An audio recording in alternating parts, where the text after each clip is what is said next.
Urangnya katanya di Aceh Raya nyo na 298,000 jiwa yang akan memberi pilihan.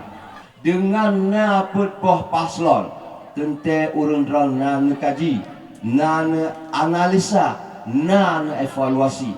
Toh tipe-tipe urang yang inginkan oleh urang dran nyo na pilihan ba urang dran.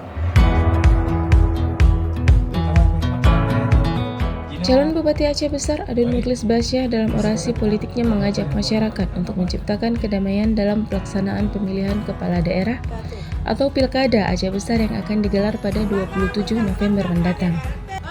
Adun yang diusung dan didukung oleh 15 partai politik ini menyampaikan pesan pentingnya menjaga persatuan dan kedamaian selama proses Pilkada berlangsung. Ia mengajak seluruh elemen masyarakat khususnya di Aceh Besar untuk bersama-sama menyukseskan pemilihan tersebut.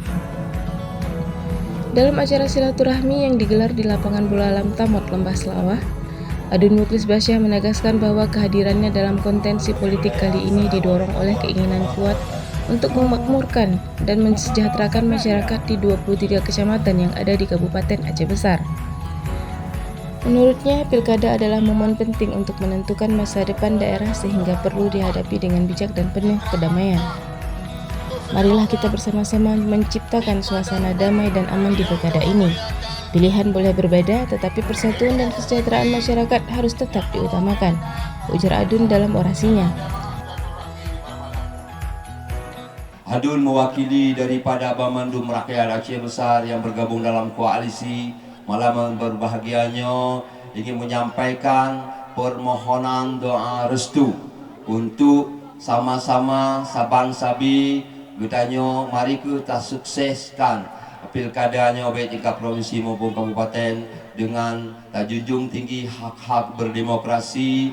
Bamandum gedanyo punya dua sisi, suatu saat berhak untuk dipilih, di lain saat juga gedanyo berhak memilih kepada calon-calon pemimpin gedanyo baik gubernur, wakil, bupati dan wakilnya.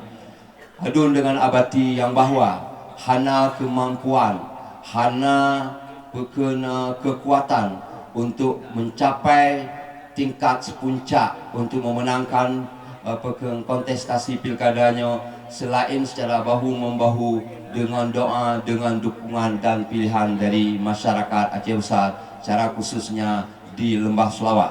Kamu hadirnya naku sebagai penyambung lidah daripada urung-urung yang menginginkan kebaikan, kesejahteraan dan kemakmuran bagi masyarakat. Adun pernah dipercayakan sebagai pemimpin di Aceh Besar masa jabatan periode 2012-2017. Melalui momennya, ulangkan alhamdulillah aktif pilihan urang dran kerjasama yang sudah berlalu lebih kurang 12 tahun yang lalu. Urangnya Adun kembali mengajak kepada saudara-saudara yang berhadir untuk menyampaikan pesan lisannya budruk lembah-lembah yang na di Aki Bukit Selawah. Semoga na manfaat yang lebih raya dengan kehadiran Adun dan abati untuk 5 tahun masa yang akan datang. Pilkada Aceh Besar akan menjadi ajang penting bagi masyarakat untuk memilih pemimpin yang diharapkan mampu membawa perubahan positif bagi seluruh wilayah di kabupaten tersebut.